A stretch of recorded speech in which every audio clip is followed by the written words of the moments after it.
Good evening, ladies and gentlemen, and thank you for joining us today on Voice of the People 90.3 FM. It's thank God it's Friday. Yes, very thankful it's Friday. The weekend is upon us. Nigerians, as we look forward for the day, every day, from Sunday up until Saturday, we're always hopeful that something good turns out for us with all the plans that we make on a daily basis to ensure that these plans work on our benefit. So we make a couple of persons write down activities for the day. They schedule their timeline, schedule their activities. A couple of persons try to work along that line. There's one thing about life, though. If you are not a supernatural being, you cannot predict how the outcome of your day will become. So most times, fortunately for some persons, they go out and return home and everything is fine. For some persons, despite all the strategies and template they've set up for themselves, they usually come up or meet up on some unfortunate event. So the question is, how do we try to prevent ourselves from ensuring that we do not get ourselves into negative circumstances that are unforeseeable? It's all about trying to spiritually guide ourselves. That's what Nigerians are actually doing every day in all of the quagmire and the myriad of challenges facing the country. Now, as a situation has gotten to a point where source of income is very vital and important, and then the escalating, or will I say increase in prices of items across board. I'm not even going to just isolate it to food items, other items that makes life comfortable. Job opportunities are on the rise, or rather job opportunities are being sought for, where you have a lot of persons looking for job opportunities that will financially take care of the cost of living condition. Unfortunately, some of these jobs are not available, or if they are, you must know someone that knows someone to connect you. And in some instances, maybe the financial value of that job is not commensurate to you having access to some of these items that will make your life comfortable. So what do Nigerians actually do? A couple of Nigerians try to relent into vices that at the end of the day will not project them in a good direction and will put their family members in trouble. So while all of this is ongoing, you are now seeing a lot of persons call upon the government to say, you promised us job opportunities, 10 million jobs for the youth, and a healthy investment opportunity. You said with the removal of fuel subsidy, life will be better. Monies will be redirected to sectors and government that enables or facilitates ease of doing business, but we're not seeing any of that up till now. So they're now saying 2027, we're going to make sure that our voices resonate. That is when we have the power, right? That's what has been looked at. So we're going to see a couple of issues come up in regards to 2027. While Bola Ahmed Tinubu and his cabinet members are trying to refocus, recalibrate, and re-strategize to enable Nigeria's economy stand out and see how they can work against or work along trying to curb insecurity across the country. Still, a couple of Nigerians feel unsatisfied with the effort put in having to recalibrate, as the presidency has disclosed. So, against all the expectations, the Senate rejected the mandatory electronic transmission of election results from the polling units to the Independent National Electoral Commission portal. And a couple of persons feel that this is a major setback for the electoral system. So, Tuesday's rejection, the Senate betrayed the popular will, common sense, logic, and credible polls.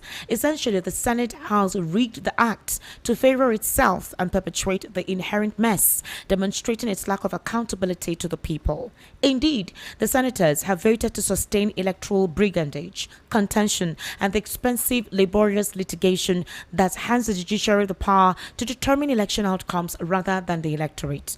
Now, the Senate Majority Leader, Ayina Ibarra, if you listened to us during the World News at 6, I played his re-explanation. All right, during that interview, he denied that the Red Chamber rejected the e-transmission of results. The argument is not convincing because the critical point is a rejection of the mandatory e-transmission of results. Now, democracy thrives when the will of the people prevails. It gives the electorate real opportunities to remove the pretenders and predators of the Commonwealth. The Gospel Akpabio-led Senate had a golden opportunity to elevate elections to a higher pedestal of rectitude in Nigeria during the clause-by-clause consideration of the Repeal and Amendment Bill of the Electoral Act 2022, but failed woefully to deliver. Rather, it reversed the minor gains of the past and moved the electoral system backwards, in addition to the late passage of the amendments. History, they say, will be hashed on the 10th Senate, as the decision only perpetrates a cycle of electoral heist. The House of Representatives should save the day during the harmonization exercise. Now, without any cogent reason, the self-indulgent lawmakers retained Section 60 of the Extant Act. It requires that election results be electronically transmitted in a manner prescribed by the Commission. You'll recall that in 2023, the Supreme Court said INEC, within its disposal, actually has the jurisdiction to decide how transmission of results will take place. If they intend to actually do that by transmitting live or manually collating, it's within their jurisdiction or discretion to decide. And that was how the election conclusion turned out in 2023. But the crux of rigging election, fraud and manipulation in Nigeria is actually belying logic, and the Senate threw out that particular clause. In Fraction's 2023 presidential ballot, the Supreme Court actually said relied heavily on the Section 60 to decide the case. INEC did not transmit the results to its IRA portal as promised before the polls. Thus, the court cited the act, stating that this is not mandatory for INEC. The IRA portal is only for public viewing, meaning that only images are transmitted to the IRA portal. It is not a major determinant to disclose the true facts that emerged during the elections or how many persons came out to vote. It is just a viewing portal, not a deciding portal. Now, according to what a couple of analysts believe, it makes no sense. After the billions of naira spent on the portal, in 2023's election, INEC was given 320 billion naira to conduct that elections, along with other grants gotten by international communities as well to support the elections in 2023. For 2027, President Bola Ahmed Tinubu has approved 1 trillion naira for the conduct of the general elections in 2027. These are the scenarios that is intended to be unfolded, while Nigerians complain that INEC may be used to manipulate the 2027 elections. INEC's chair, Amopiton, has disclosed that they are ready to conduct the elections. They will start off with mock accreditations very soon, specifically with the FCT Council polls upcoming. This is a true test of Amopiton's administration as a new INEC chair. Will Amopiton show credibility? Will Amopiton show transparency? Will Amopiton be different from Mahmoud Yakubu of 2023? Ladies and gentlemen, welcome to the Evening Rush. My name is Esther Wanchuku, and I'll be speaking with Barrister Eze Eluchi. Barrister Eze Eluchi is a political, national, and social affairs commentator. Barrister Eze Eluchi will be giving us his own insight into what we'll be discussing this evening. It is vital that we try to have a logical comprehension of the myriad of challenges Nigeria is currently facing and have an objective view of some of these issues. Barrister Eze Eluchi, good evening. Thank you for joining us today. How are you, sir? Yeah, I'm very fine. Thank you very much. It's always a pleasure to share my views with your audience. Yes, thank you so much, Barrister Eze Eluchi. I'm actually quite delighted having you right here with us in the studio. Barrister Eze Eluchi, so let's start off with what transpired very recently, which has got a lot of Nigerians talking and speaking, is concerning the Electoral Act, the Clause 60 amendment. Well, we've been hearing about electoral reform, electoral review. A couple of Nigerians feel that the Senate is deliberately stalling in that regard. Now, we've been seeing responses on social media after what the Govt Senate disclosed 2 days ago. And a couple of persons are now telling the opposition, please do not even bother having to be on the ballot. They have pre-planned everything. Everything has been sorted out for the APC. But Barrister Eze Eluchi, can you help us reclarify? Senate Minority Leader Eyinaya Baribe has tried to explain that no, they did not actually change anything. They maintained it. They only say that it is INEC chair or INEC that will determine how election results will be transmitted. For example, it will not be transmitted live per se, but there will be an e-transmission. Nothing has changed. Others are arguing that the essence of ensuring that it is within the jurisdiction of INEC is that some local governments and some communities may not have network. And so in that regard, they may not be able to upload the results. How do you now rely on whatever result is uploaded on that platform, especially if it is delayed? INEC is stating, or what the Senate is telling us, is that the IRA portal is just to view. It's not a major determinant as to how the elections proceed or to determine transparently how election results will be collated. What's your take on that, Barrister Eze Eluchi? Well, the reality is that when we keep quiet over small crimes or little crimes, it begins to balloon into a norm, into a pattern, becomes like part of the national policy. This forgery or alteration of decisions of National Assembly started with the Tax Act, when it was revealed that what Mr. Tinubu signed was different from what was approved by the National Assembly. Yeah. Nigerians did not follow it up with the seriousness it deserves, because there you see crimes being committed by even at the highest levels of government. We played over it. Now the Nigerians are being threatened with a tax law that will start by March 1st or whatever, an unlawful, illegal, unconstitutional tax law. So when the issue of the Electoral Act, the alterations of whether it will be transmitted or transferred, came up, and Abaribe and some of his fellow senators said what they approved was transmission, yeah, and not transfer, because these are just words that can be played. Anyone you use can still be played around with by whosoever is in charge of INEC. So my view on this is this: Nigerians must continue to be vigilant. Those who are thinking that we will, because of this issue, allow them to ride us over the elections, no, perhaps that is what they intend to. But Nigerians must continue to remain vigilant, because whether you transform or transfer or transmit, people should understand that if what was tabulated, what was calculated at their words is not what gets transferred, transformed, transmitted to the collation center, then they must not accept such robbery. They simply must not accept such robbery. Those who think that it is only 4 years, 4 years and how many deaths? So, I mean, what is going on in the National Assembly, in the Senate now with regards to the Electoral Act will continue, because we did not put a stop to it when it happened with the Electoral Act, but we still have opportunities to determine, to say, no, these people are there for Nigerians. It's not for Mr. Akpabio or Mr. Bola Tinubu. They are supposed to be representing Nigerians. So Nigerians should begin to take up their destiny in their own hands and not expect some miracle angels to fall from anywhere to change the algorithms of what is going on. Because left to these characters, they have already declared somebody to be president by the year 2027. They won't even bother to have elections. But Nigerians must tell them that this is our country. It also belongs to us. It does not belong to a few people in the National Assembly or in the Aso Rock. It belongs to every Nigerian. And we have equal stakes in ensuring that the right things are done at the right time. All right, Barrister Eluchi, I'm sure you saw where the National Security Advisor, that is Mr. Nuhu Ribadu, warning violent actors against vote buying ahead of the elections. And he issued a stern warning to political actors with violent tendencies and vote buying, saying they will be identified and sanctioned before, during, and after the upcoming Federal Capital Area Council election and the by-elections in Rivers and Kano states. That warning was given earlier today by the NSA during the Interagency Consultative Committee on Election Security, and the meeting was organized by INEC in Abuja while the country is preparing for the February 21 polls, that is in the FCT Council elections. Now, Barrister Eluchi, here is the thing. There was a recent killing in Kayama Woro community in Kwara State. We thought we would have heard the NSA giving advice. The NSA is giving an advice, or in fact, ever since the incident, we've not heard the NSA make any statement to condemn the killings that recently just transpired. We've not heard any statement, however, of whatsoever from the top echelon as to the recent killings in Kwara State.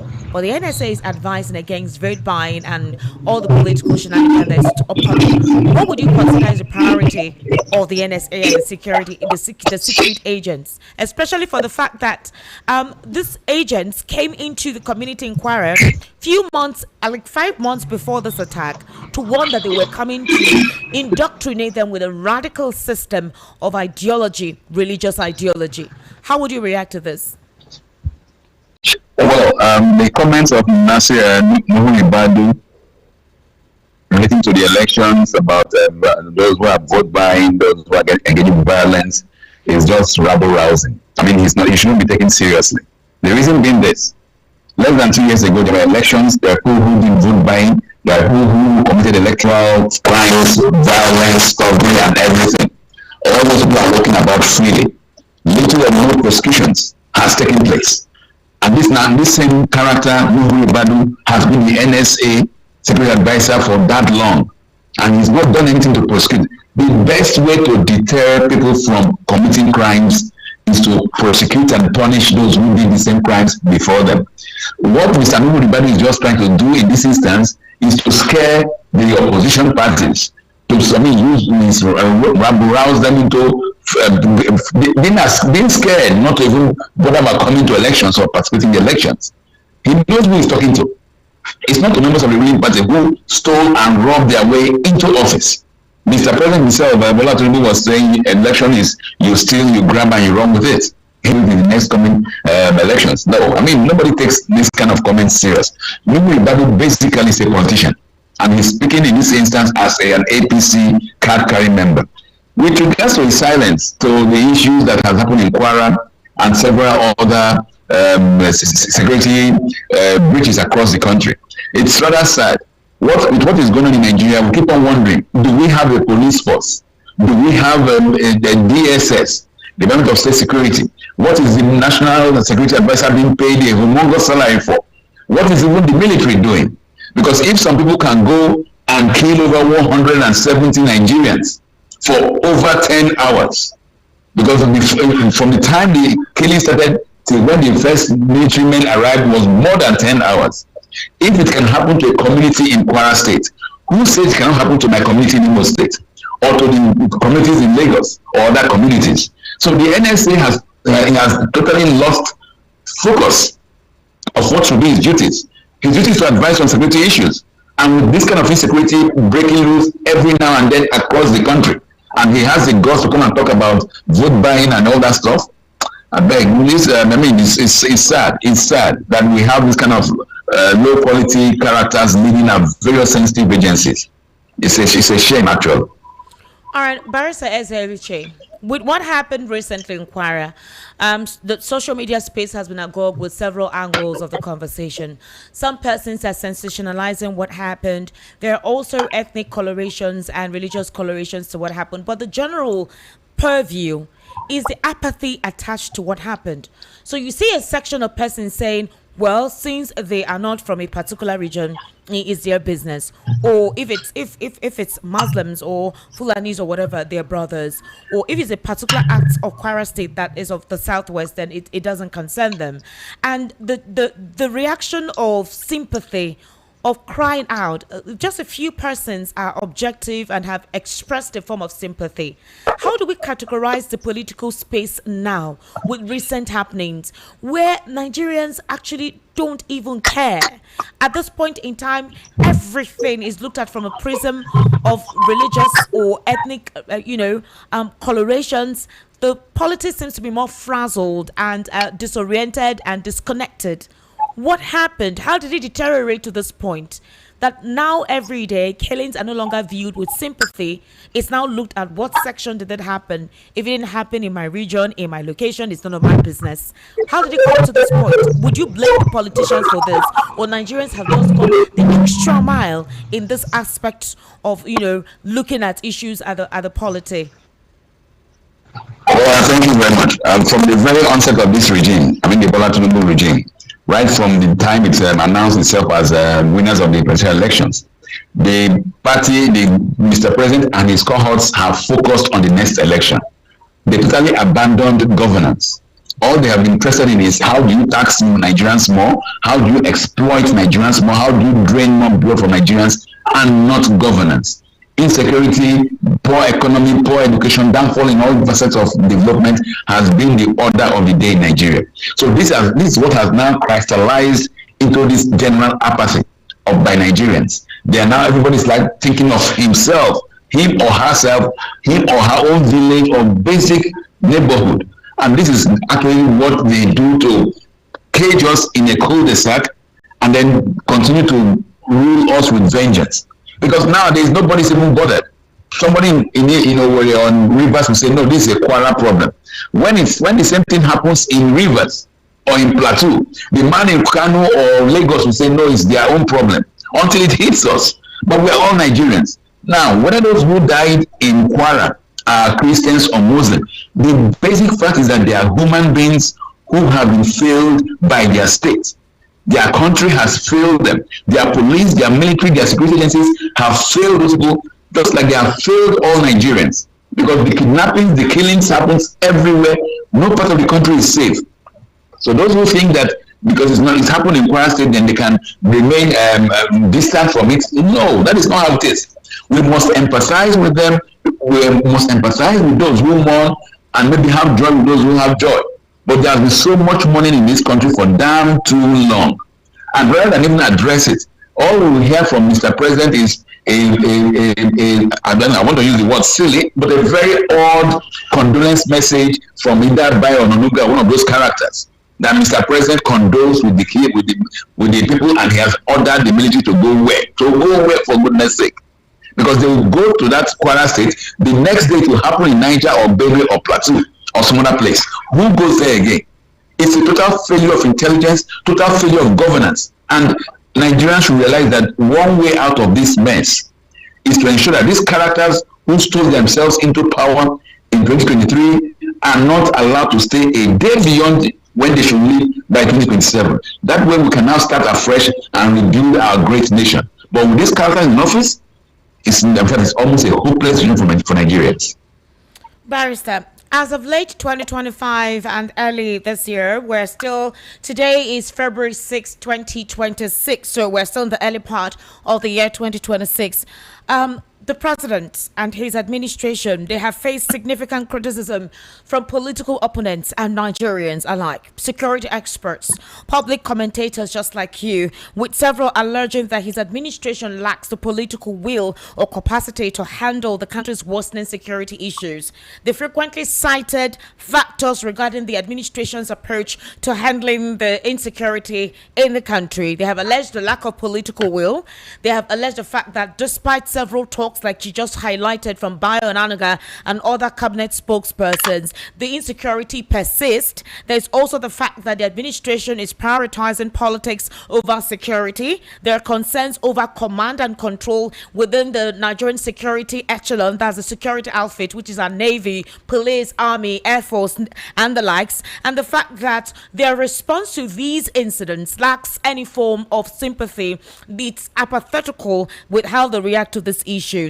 Now, the administration of the day said that they have applied and implemented technological investment to the security, that is the armed forces, to help them navigate and have to fight these guys. They've also talked about the alteration, that is the change in security appointments. You know what happened last year where the Minister of Defense emerged from, and then the fact that they have been going with ongoing operations to counter the activities of these guys. But it feels like the negative aspect overwhelms or overshadows whatever effort the government of the day is putting into it. How would you describe this, sir? Well, the reality is that you cannot be better than what you can achieve, your maximum. I mean, those are the helm of affairs, right from the very highest echelons of governance, Mr. Bolatino himself. And these are characters who have profited immensely from Nigerian policy without contributing a dime to development issues. We look at his governance of Lagos State. He enriched himself beyond proportions, beyond the reasonable sense of profiteering. So he's doing the same thing in Nigeria. With Nigeria, I mean, all his policies are geared towards self-aggrandizement and self-profiting for himself and his corporates. And in that, guys, you leave governance, you leave the development, you leave the economy, you leave the education sector. That is what has happened to Nigeria. So Mr. President cannot say he's done anything much. All he's done is to change service chiefs, change guards, and what of the basics? What of the troop morale? Those troops at the forefront, what has happened to them? When you do treatment, when you do reintegration and have shown for Boko Haram terrorists, and you even offer them more than what the soldiers are getting, what kind of sense, what kind of message are you passing to the troops? The police people who are supposed to be the first line of security, look at how they live in the barracks. I mean, he has virtually done nothing for the grassroots sector of the security agencies. All he's done is he has overpampered the generals, giving them millions of naira upon retirement, But those who do the nitty-gritty of the security work, what have you done for them? Absolutely or near nothing. So that is what this government has not planned out any approach to address insecurity, to address any of our developmental challenges.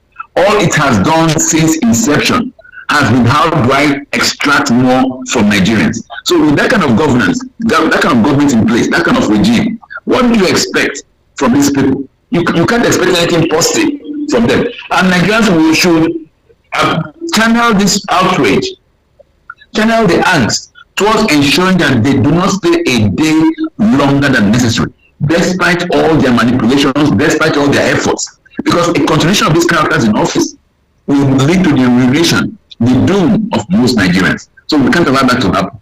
Thank you very much. All right, Barrister Eluchi, in that regard, let's look at a couple of actors that have made comments ever since we began to experience a consistent sporadic increase in insecurity. For example, the presidential candidate of the SDP has actually said that the president, aside from lacking the political will, is weak to handle insecurity and that he's enabling it. Do you think that is the case? Because the president has expressed anger over the persistent killings. He has called all the security agencies for a closed door meeting to ask them what is going on and in what way they need assistance to handle this, because it has actually become quite embarrassing for the All Progressives Congress with the seemingly increasing spate of insecurity from the previous administration of Muhammadu Buhari. There were expectations that President Bola Ahmed Tinubu's administration would be different in regards to insecurity, but it feels like there's a deterioration, there's a decline, or it's got worse. So if the president has put efforts to provide what is needed for the security agents to handle this, who are those sabotaging these efforts? We have heard of talks that these agents in government leak out secret and strategic information to the terrorists. We've also heard of informants within the ranks of the security agents to the terrorists. How will the military handle this? And is the president fair enough or giving them a deadline to ensure that these individuals are decimated? Now, when you have for even an entity like the Nigerian Police Force, you retain somebody who otherwise should have retired some over a year ago as the President of Police. They do the same thing for some of these agencies. You bring in retired old hands who perhaps are even bereft of what to do to address these issues. How can you make progress? Like from the onset, you said you had mentioned that information technology using mere drones can go a long way to address these issues. But when you rather than buying drones for the security agencies, you prefer to buy $400-500 million naira vehicles, jeeps, bulletproof jeeps for the service chiefs. What is the priority? Is it that the security of a single officer is more than the security of the entire Nigerian nation? So when you look at the focus of this administration, just to pamper the ego and the cushion a few at the expense of the Nigerian nation, how can there be progress? So the reality is this: I do not think that Mr. President has actually even wants to address the security issue. Because if they address the security issue and everywhere is secured, I mean, they will become insecure themselves. This is a government that thrives in insecurity. They will give out billions under the guise of tackling insecurity, and at the end of the day, this money goes down the drains because it is not well channeled. It is not well gifted. You just give out these monies to your cronies, and then the soldiers at the forefront are left without the basic weapons. So Mr. President and his regime did not set out for governance. They set out to capture power for the gains and profits they will get. So, and not to address the pains of Nigerians. That is why, for instance, every sector of governance of the society, is it the health, is it education, is it security, is it, you name it, economy, everything has virtually collapsed. The only thing that is increasing is the salaries and emoluments of government officials. So that is what this government set out for, and that is what they are achieving. They said they will increase the tax net and deepen weaken the purchasing power of the naira and deepen poverty. That's what they've achieved. So what else do you expect from this regime? But it's now left for Nigerians. If you want to make hay, if you want to move forward at all costs, the current regime of Mr. Bola Tinubu must not be allowed a day longer than necessary, which is not more than 2027, when he should be kicked out of office, so that somebody else can come in and into the saddle and help to move Nigeria forward. Barrister Eluchi. So you know what happened about late last year concerning the failed coup plots, where about 40 persons were disclosed to have been involved. There was meant to be a brutal killing of the president, the vice president, the minister of defense, the NSA, and the Senate president. There were core persons that were targeted, even the Speaker of the House of Representatives. Now the question is this. In a recent interview, Christopher Musa, the Minister of Defense, said that he was also part of the coup. Not part of the coup, he was meant to be, decimated by these guys. That was the major plan, when this whole thing was being put together.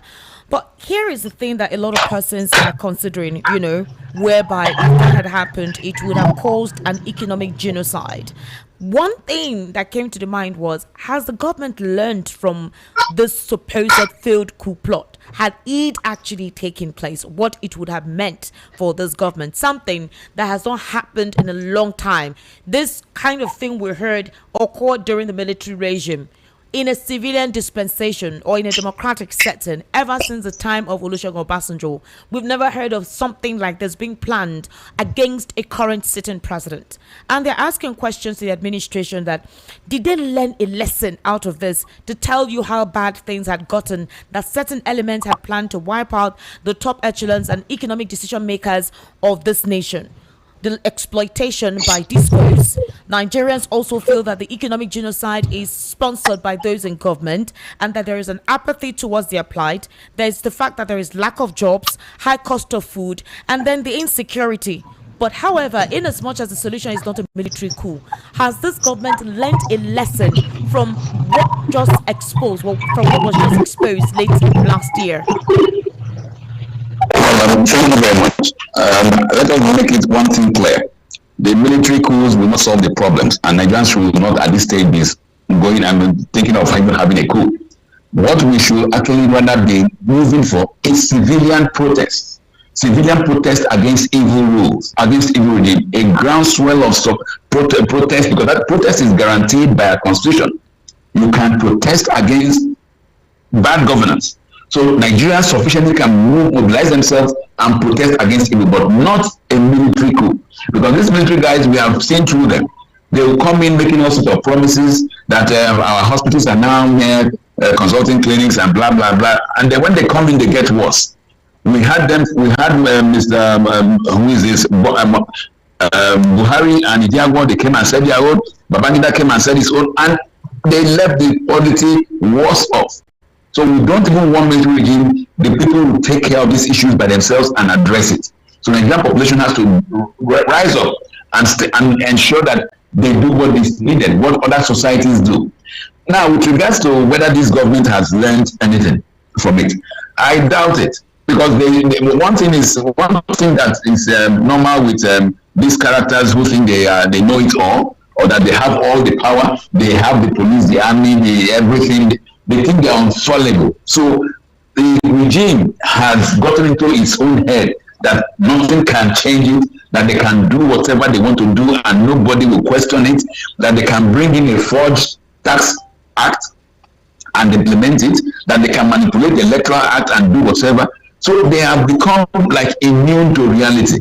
So it is left to Nigerians to bring them down and let them face reality, so that they can realize that the people, power still lies with the people and not with any government. Like even when you calculate all they have, the soldiers, the policemen, the Navy, everything, they are not up to 5% of the population. So when Nigerians galvanize themselves and say enough is enough, we'll be able to remove this evil that is on our neck, that is trying to strangulate Nigerians. But certainly not via a military coup. There is what is normally known as the doctrine of necessity. If it gets too bad that they must be removed before the May 2027, then so shall it be. But certainly not by a coup. It will protest and achieve gains by protest. Thank you. Now, just today in Abuja, based on the INEC electoral reform bill, there was a small gathering, there was a protest in Abuja close to the National Assembly. And because of that, we're beginning to see phone numbers of House of Rep members and senators representing several constituencies, and they're asking Nigerians, this is the number of your House of Rep members. If you're joining us right now on YouTube, we're very soon going to post the faces of the senators of each of the zones, members of the Senate Conference Committee. We're going to post their pictures, and then also you're going to see their phone numbers as their contact details.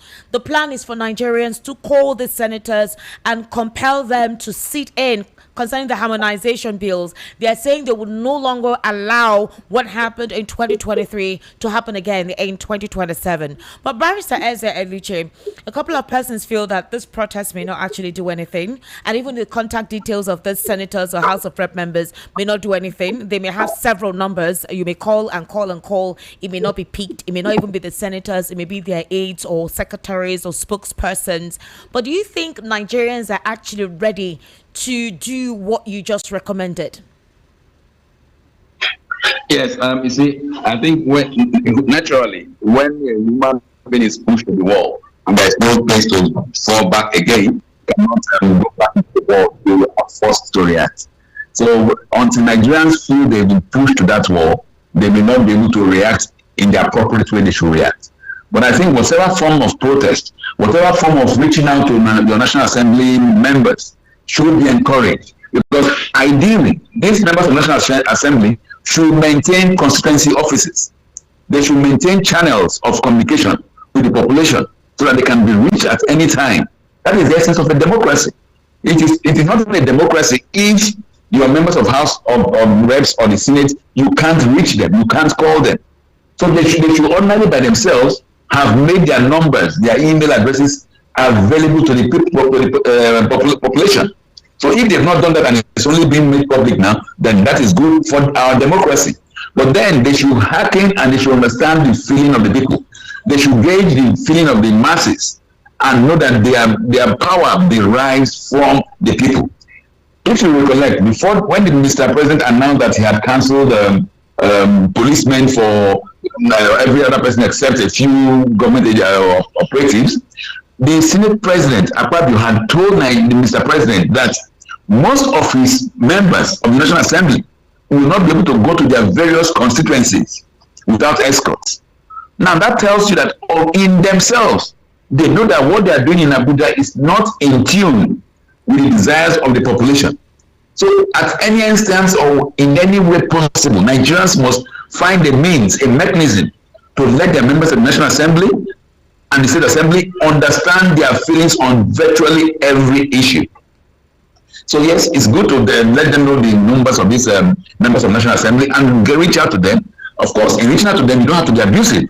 You don't have to call, you just have to say, my honorable senator, my honorable member of the House, this is our views on this. And once that sinks in, once they begin to obey the voice of the people, then they won't have any problems. But we must make sure that they have problems if they don't want to listen to the voice of the people. They must listen to the voice of the people. That's why they are members of the House. That's why they are senators. Barrister Eluchi, from Sokoto and Kebbi states, Lakurawa has expanded southeast into Niger State Borogo axis, which borders northern Benin.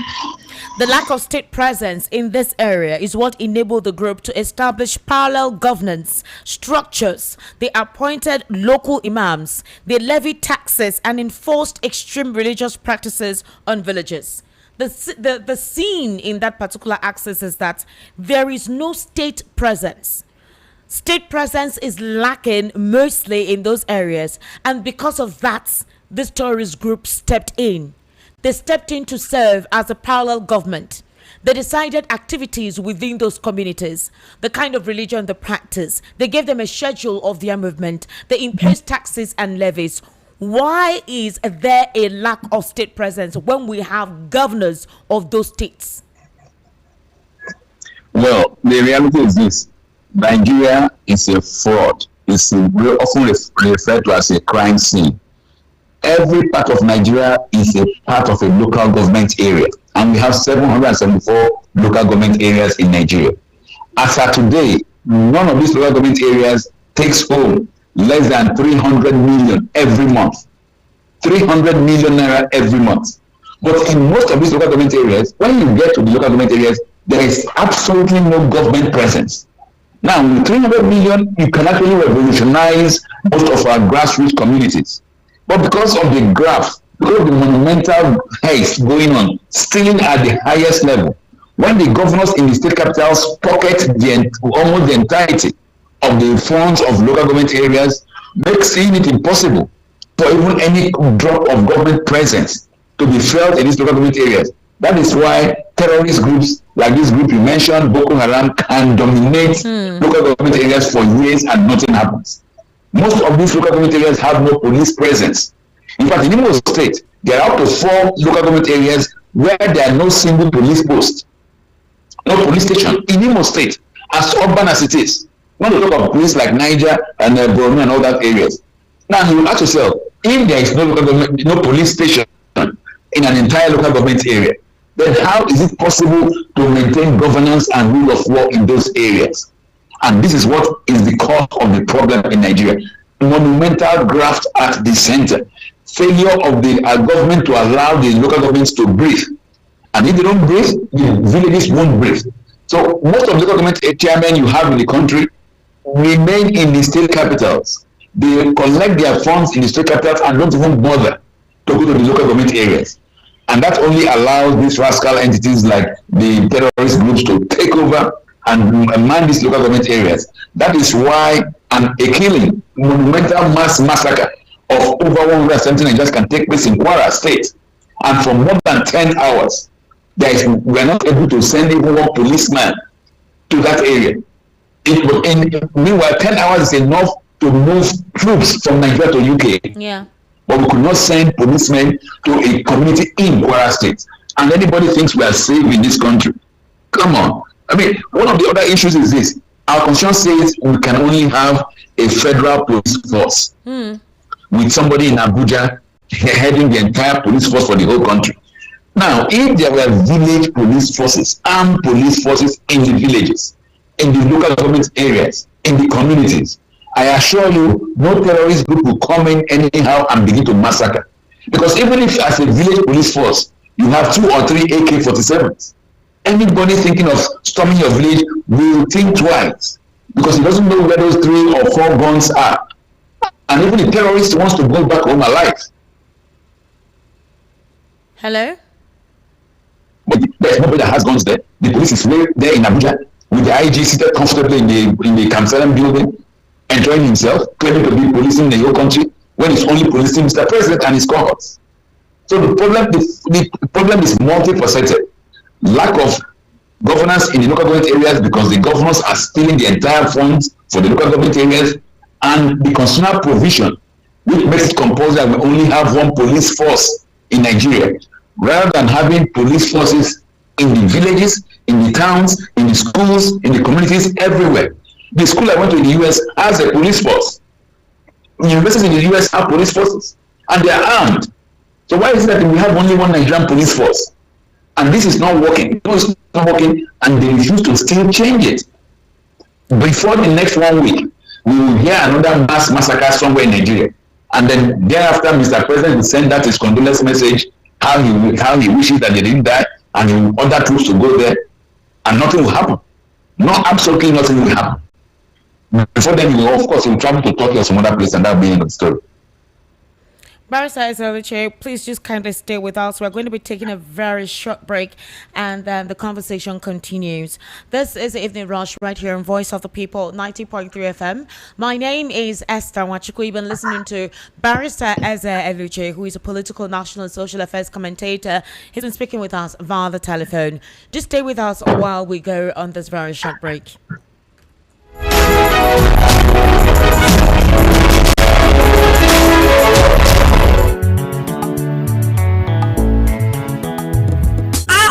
House dey dark and NEPA bill dey choke. E dey worry you as e dey affect your business. So no turn don come. Imagine say you wake up for morning, light no shake, fridge don block, access no get wahala, everything dey okay. No be dream o, with Yohaku, na you dey control your light. Yohaku dey sell gas cooker, freezer, fridge, and dem go furnish you with modern kitchen o. Whether na inverter, batteries, panels, smart street lights, be na solar AC system wey you wan use for house, business, abi for industrial work, Yohaku stand chim to help you. Bye to NEPA bill o. No wait till transformer go spoil again o. Oya run call Yohaku for 070-121-30260 or 080-324-82573, or you fit to call 080-669-60066. For Lagos, we dey for shop F1179 Industrial Section, Ojo Alaba International Market, or shop G6 Electronic Section, Alaba International Market, Headline,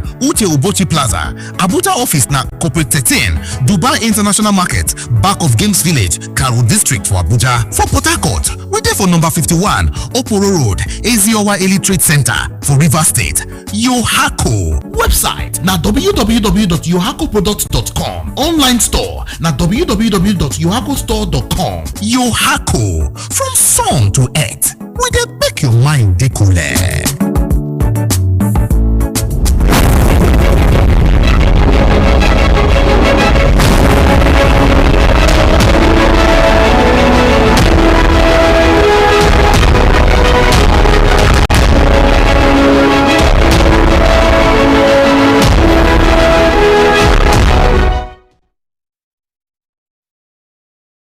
Welcome back. This is still the Evening Rush right here on Voice of the People 90.3 FM. If you're just joining us for the first time, this is where we get to talk about topical issues across Nigeria's social, economic, and political landscape.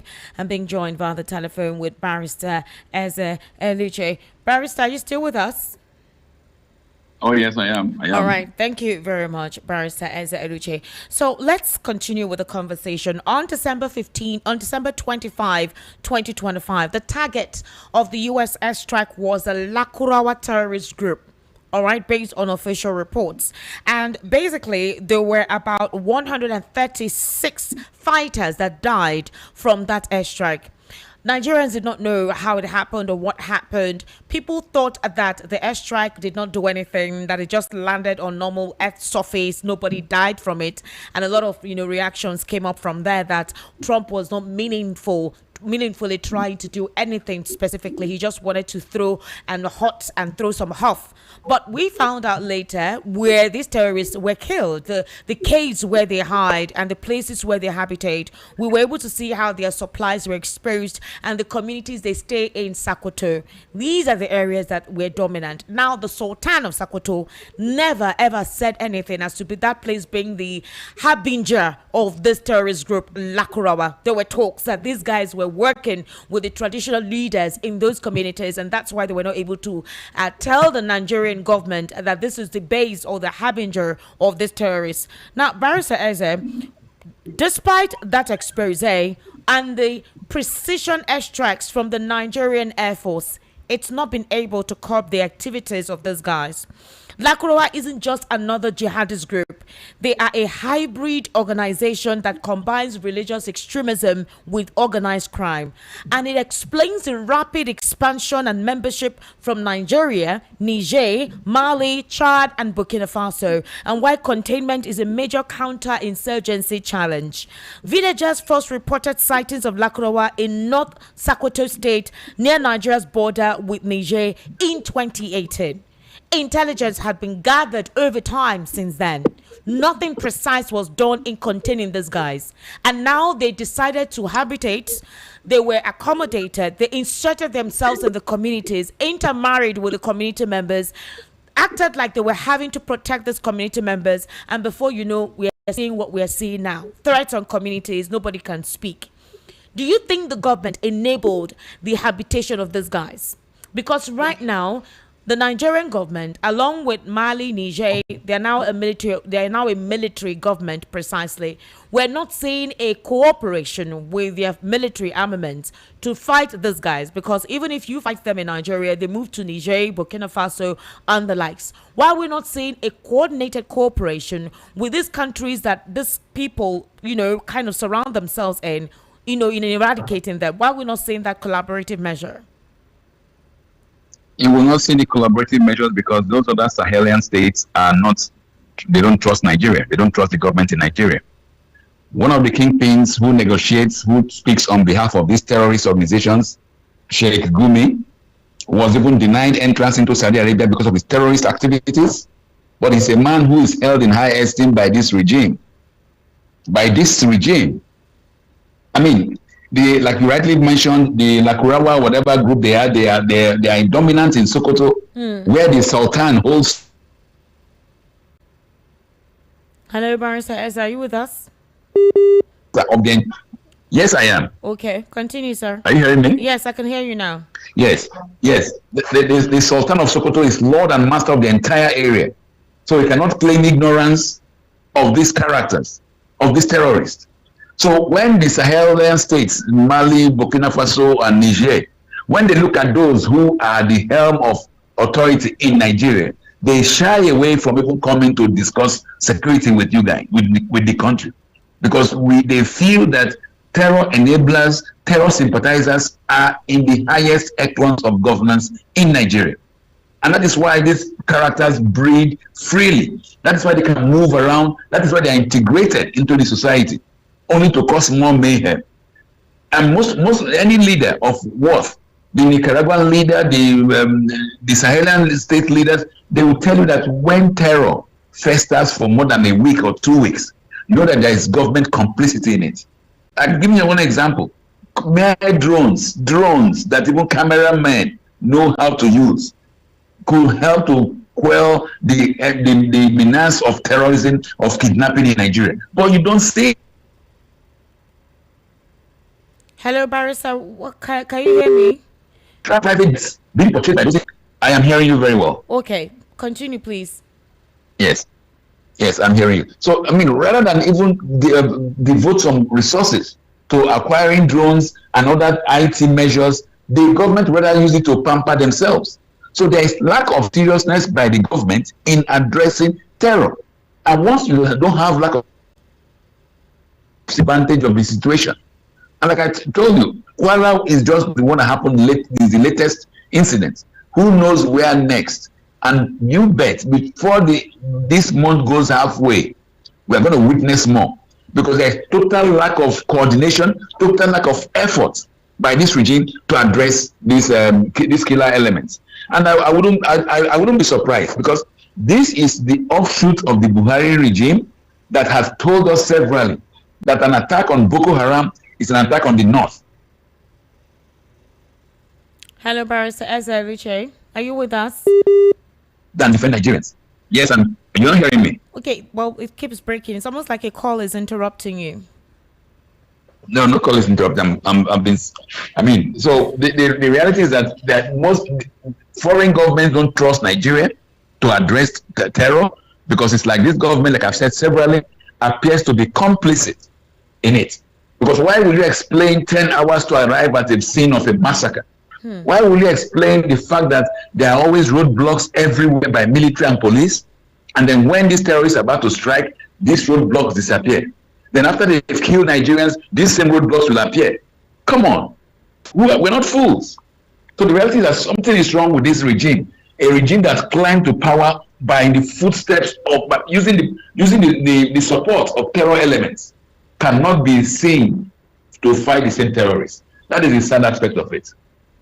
All right. As it feels now, while all of this is ongoing, we're hearing that some soldiers have been conscripted to Kwara State, I think as of yesterday, to see how they can border the premises that onslaught happened. And ADC believes that the Tinubu's government's approach is merely redistributing terror and they're not eliminating it.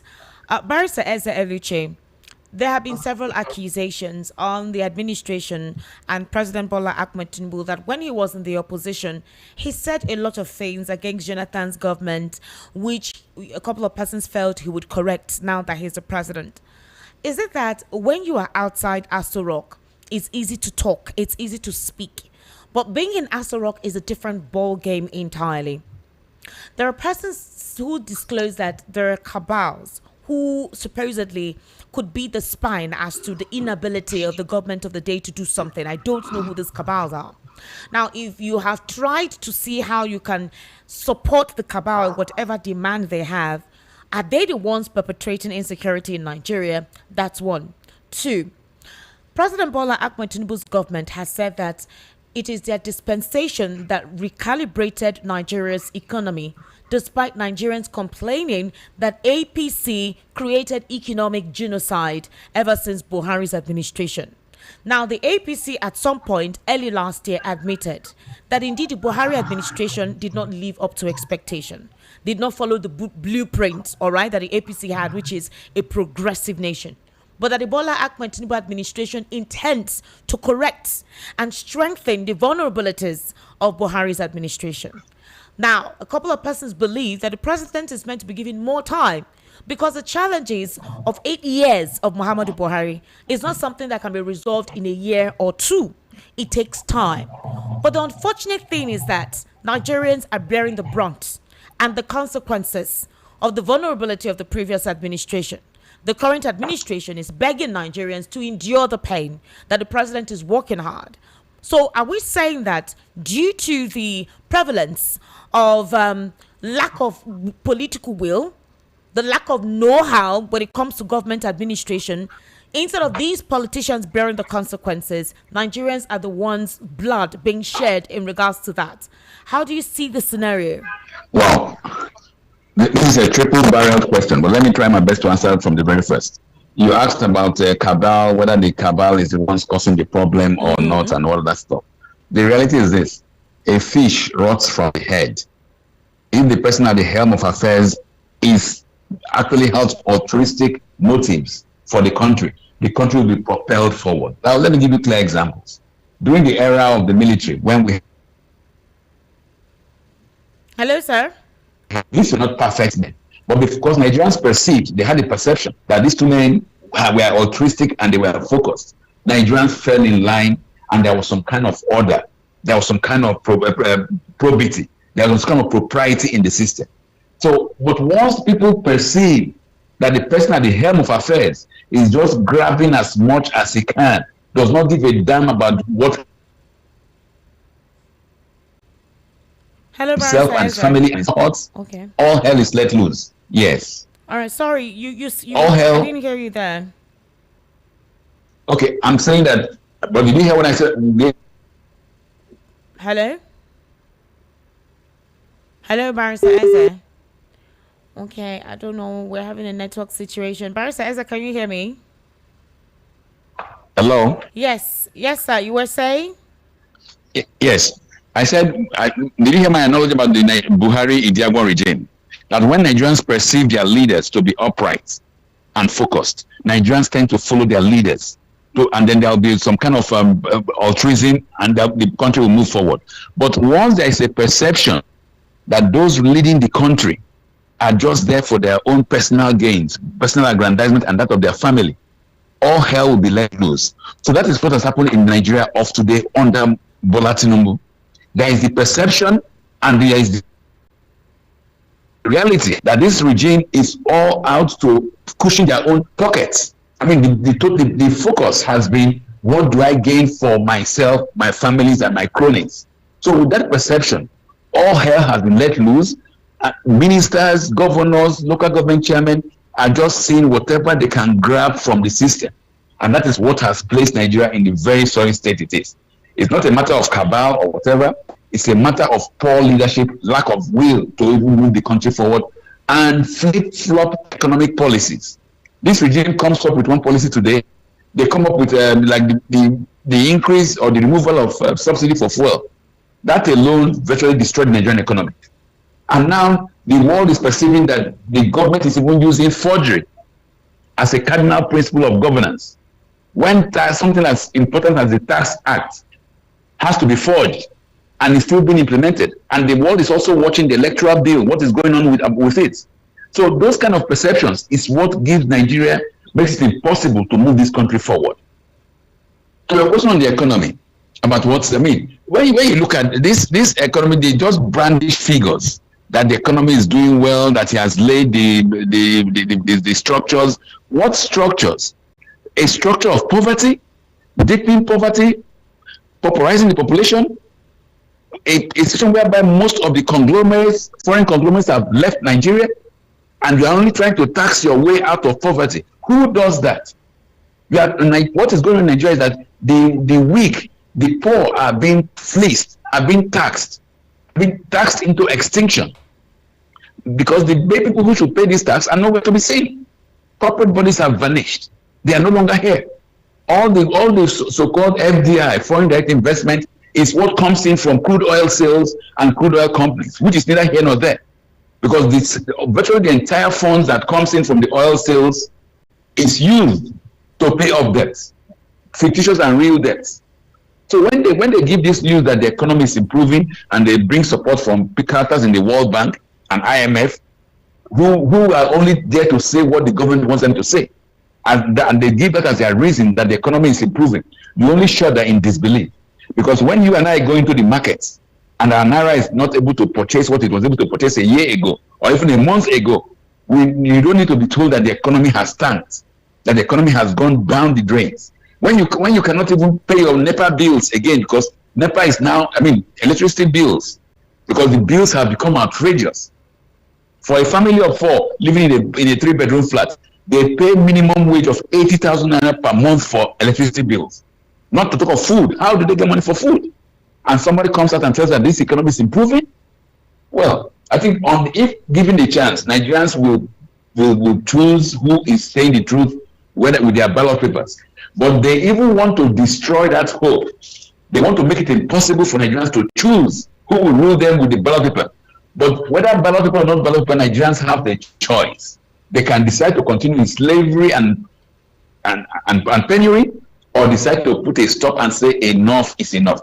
I believe Nigerians will say enough is enough at the appropriate time. Thank you very much. Barrister Eluchi, thank you so much for giving us your time and speaking extensively on the questions, a barrage of questions that I threw at you. I sincerely do appreciate you for helping to put things in context. It's always my pleasure. Thank you very much for the opportunity. Have a wonderful night. Thank you so much, Barrister Eluchi. We sincerely do appreciate. Mr. Lawal Ekundaya, good evening. Thank you for your patience. I needed to be done with Barrister Ezra. You know he's not always with us all the time, so I needed to make sure that I take advantage of his time. What would you say in regards to what we have discussed here? I would like to know your perception before I open the phone lines. Oh, thank you very much. It's what he has said makes a lot of sense, that Nigerians are openly to our face being deceived by the people who call themselves the government. Okay. There's a difference between government and a slave master. There's a difference between government and a slave master. So I see these people as slave masters, not government. Because a government is to govern. That is, you make use of all the resources for the benefit of everybody. That's government. That's governance. A slave master is interested in what he wants to gain. That's all. He doesn't care about what happens to the slave. They can die. They may not eat. The only thing that he gives them is to sustain them, to continue to exist for his own hand. And that is what we're experiencing in this country. Look at that Electoral Act. Yeah. So why are they telling us they are reforming? What is reforming about what they have done? What's nothing? They just garbage in and garbage it out for us. Just package what they started with and give it to us back exactly what they started with. So see, they throw it out to our face as if we are nothing. So I call that slave masters. It's the same thing with the tax. I keep saying it. Like last year when that tax came up, I said, what about the income tax that the state is collecting? You said you harmonize the federal. Is the state one not going to happen again? And we know that the state one is still going on as usual. People are being taxed by the state as of now. So when the federal starts its own, it will still be harder to read. So what have you really done? People say it's going to benefit us, it's going to widen the test. I don't see anything that has to do with when you widen a net. That means you bring more in to ease those who are already in and are under pressure. Those who are already paying heavily their body will go down because others are coming in to ease the pressure. But no, there's more. And now we have the electoral reform. That is not electoral reform. It's just garbage in and garbage out. Totally. So what else? Mr. Lawal Kondari, Mieti Katal Haure has been indicted in some of the shenanigans ongoing in the north. They said over the years they have been able to become a thick fabric of network resident in that axis. Lack of state presence is one of those things. They also utilized religion to perpetrate some kind of radicalization and misorientation. A lot of the children there, due to poverty, no adequate school, nobody to guide, no disciplinary measure implemented aside from religion.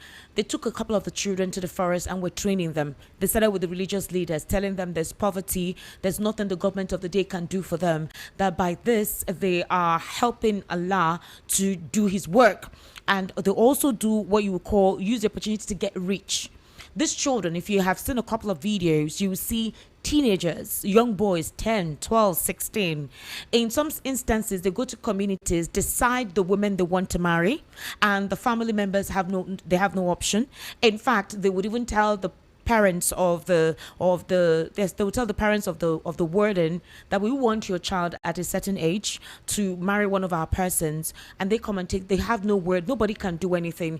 These individuals help them resolve internal disputes, marital dispute, even land dispute. It got that bad in a country where we have a governor, we have state House of Rep members, we have the judiciary arm in the state, but you will see these terrorists helping to resolve internal conflicts in the communities, helping to tell them how to navigate their everyday life.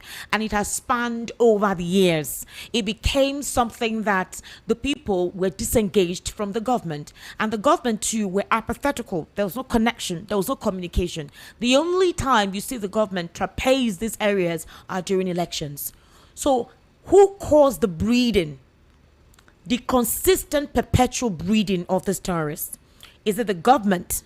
Is it the lack of government presence? Could it be moral decadence? Could it be the twisting of religion to warp the mindset of these community members? We need to understand if we want to resolve an issue, we need to go to the root. I would like to know what your take is there. When you say disengagement, I like that word. The government disengaged and didn't disengage. They are operating two arms of the disengagement, two types. The first disengagement is that economically they disengage from the people. All over this country, the government disengage from the people. Go all over. Tell me which part of the country in Nigeria that the government is engaged economically to the people. They disengage economically, but when it comes to politically, they engage. That is what they are doing. So economically they disengage, politically they engage because they need the people to continue to be in power.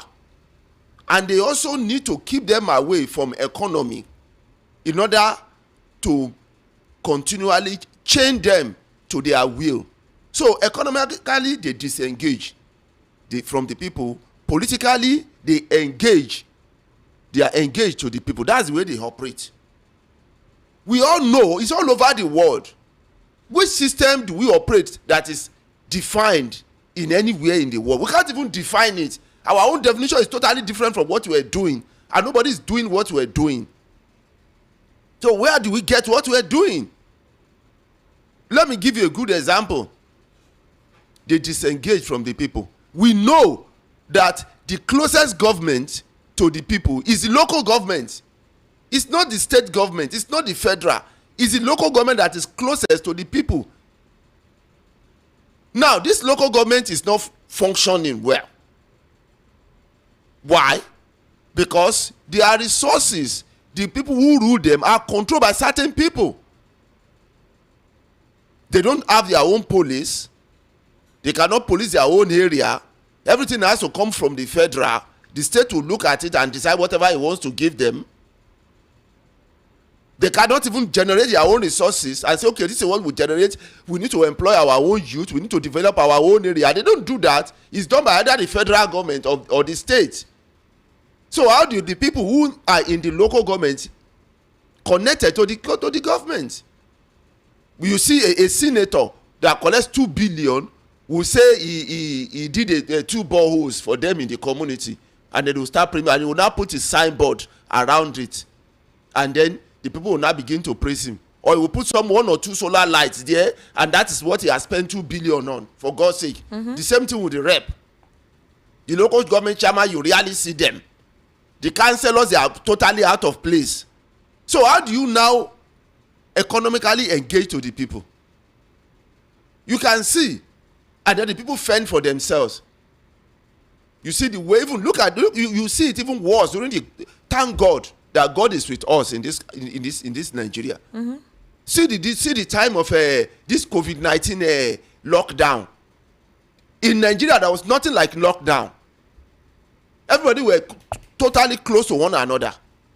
You see people fetching water, putting water on their heads, all over the place. No light, they have to come together. So where was the lockdown? But God saved us. So you can see the way they disconnect from the people economically. But if you have the state police working, you have the resource control of each local government, the people will now be connected to the government, because the human resources will be put into use. Every local government, the people in that local government will be valuable. This terrorism will disappear because of the fact that you know one another in that community. You can identify a stranger, get the police to take down the strangers. All right, Mr. Lawa Ekundaya, let's take a listen to the Senate committee. There was a fracas today in the House. Alindumi stood up to Senate President Godswill Akpabio, shouting, "Don't steal his mandates," shouting at Akpabio over Electoral Amendment Committee. Let's just take a very brief listen to this, and then we'll open the phone lines. Mr. President, the chairman of the committee is here. You have to put the chairman of the committee, because he has the conference committee. You have a chairman who represented us in doing this thing, and then you exclude him from the harmonization. What kind of harmonization are you going to do? No, we are telling you about experience. That is how there's a legislative procedure. That is the procedure. Yes, you can have the person who did this work is here, and when you want to go and harmonize, how can you harmonize without the person that did the work?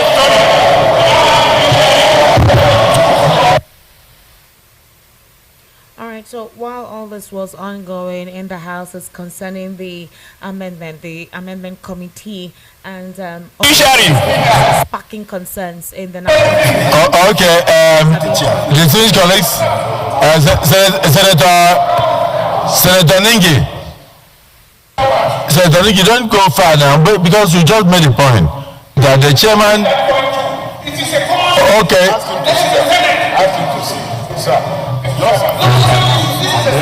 You know how I wish there was any reason. How I wish there was any reason to just shout.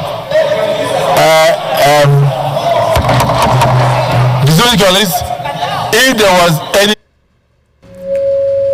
So while the situation was ongoing, Alindume's mic was shut down, and Godswill Akpabio wanted to speak, and obviously he continued to reverberate. Yes. But the thing is, a couple of persons will say, this is how National Assembly is supposed to be healthy, not everybody being on the same page. But Alindume, on the part of this, after this, complaints came up and said, Alindume, what do you want?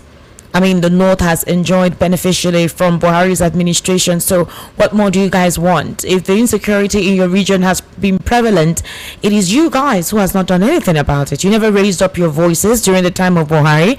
The onslaught and killings were ongoing in your regions, in your constituencies, and you were mom in the National Assembly. So is it because Tinubu is from the Southwest and you think that this is the time you guys will speak up? That's a perspective the APC guys are coming from. What's your take on that? We need to that is why I said that economically the government is disconnected from the people. Politically they are connected because they need the people. Look at the way he quickly turned it into some kind of tribalism. Who did? Yes, the Senate, the Senate president. How did he turn into a... Because why are you not saying that? Because during the time of Buhari, you didn't complain. I didn't say Senate President. I said Nigerians in reaction to that debacle in the House. That's what they came up with. That, so Alindime, you are now speaking vehemently now. You're in the APC. You're obviously called Buharist. But in the 8 years of Buhari, these killings were persistent. I mean, the whole Islamization agenda was very obvious and prominent in that administration. Not one word. So now that you're speaking up and it's happening, is it because it's Tinubu from the southwest? Do you think you want to bully him with some of the rhetorics you guys are spreading around? No, let me separate it into two. Now, Akpabio, as the Senate president, is the worst I've ever seen in my entire life when it comes to politics that I know. Because I know that when you are a Senate president or a speaker, you don't speak. It's the floor that discourses. The Senate president doesn't talk. His own is just to moderate. They don't speak. It's for you to moderate that, okay, you have your time to speak. They are the one to discuss, debate, whatever is on the floor. It's not the duty of the Senate president to be coming on board and speaking. No, you are the umpire, for God's sake. You are the judge. So being the judge now, you are the one to now decide the case. You are the one to argue the cases. Then why do you have the reps there? That is the work of the Senate president. As a president of the Senate, you allow the floor to discuss it and decide the case, and then you moderate. But here you see him talking every now and then, switching the mics of reps who are senators who are speaking, which is very mean. And then you are the one talking, you are the one discussing, you are the one every now and then. Why not go to the floor? Why not go to the floor? Make yourself a senator, ordinary senator on the floor. Give that post to somebody if you know you want to speak. You can't be an umpire and be on a side. But it's always taking side every now and then. Go to the go. He was a governor for 8 years, and then he's a Senate president. He couldn't even go abroad to see the way it is done. Go to Europe. Do you see it? Do you see? I don't know. Very often. You see the way they even show it for us every now and then. See the way it's done even in America. Do you see the Senate president coming out to speak? You really hardly see him talk. It's the senators that are talking every now and then. In America, the parliamentarians are the ones speaking. In UK, you see them arguing among themselves. You rarely see the house, the speaker speak. It's to moderate. You have your time. It's your time to speak. That is your work. But here is totally different, and I don't understand why. It's because the people who are ruling us, they just fail to do the things the right way. They fail to do the things the right way. You are a moderator, for God's sake. You are a moderator. You are an umpire. Maybe he doesn't know the ethics of that Senate president post is sitting on. He doesn't understand the ethics and the rules and regulations. And Nigerians now, some Nigerians who call these are not Nigerians.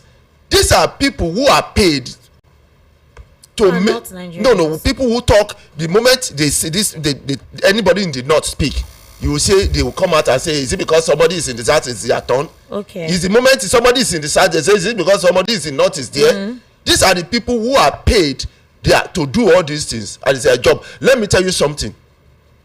Now, you see people from the south traveling to the north. Don't they face this insecurity there? Very well. People from the are traveling to the, don't they face it? So why are you not telling me that it's because it's in the north? So you don't travel to the north. Go to all these interstate buses. You see how Nigerians are traveling over there. See the number of Nigerians who are traveling day and night across to the north. And then you are not telling, is it because the northern is we are talking about something that is bad, and then somebody is now kind of finding a way to divide us so that we can continue to leave something that is bad to continue as if it is normal thing. This is getting too much. All right, thank you so much, Mr. Lawa Ekundai. It's time for us to take your reactions. The number to call is 080-3692-9933. 080-3692-9933. The WhatsApp number is 0817-1756-338. 0817-1756-338. That is a WhatsApp number. We'll call the number to call again. 080-3692-9933. Hello, good evening. How are you? Hello, good evening. Welcome, sir. How are you? Yeah, my name is Charles from Ejigbo. Welcome, sir. Yeah, first time caller. Wow, where's my bell? Welcome, sir. Happy New Year. Yeah, we should be saying first time want to go. Yes, sir. Yeah, I love your job. Thank you. Keep it. And my greetings go to Mr. Okundayo. Abi? Yes, sir. Good Mr. evening, Mr. Okundayo, you live long because for speaking the truth. Thank you, sir. Even when people are talking, Akpabio will not allow them to talk.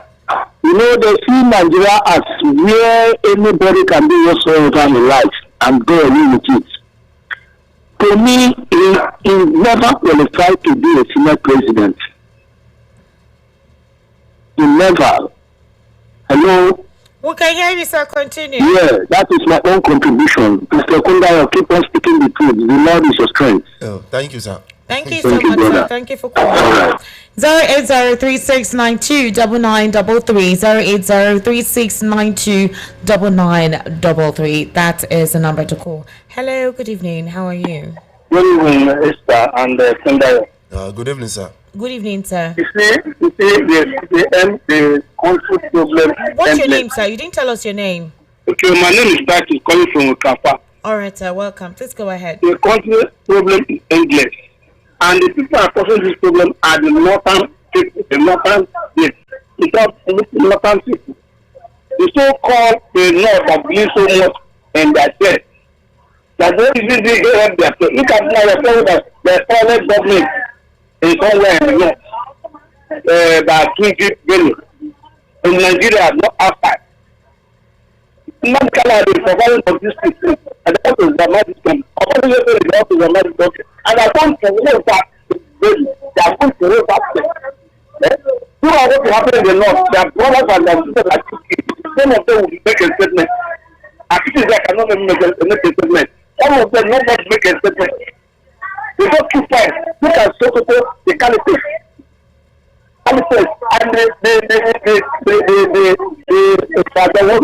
the man is supposed to know that those people are there and they keep quiet. What are they? What are they trying to achieve?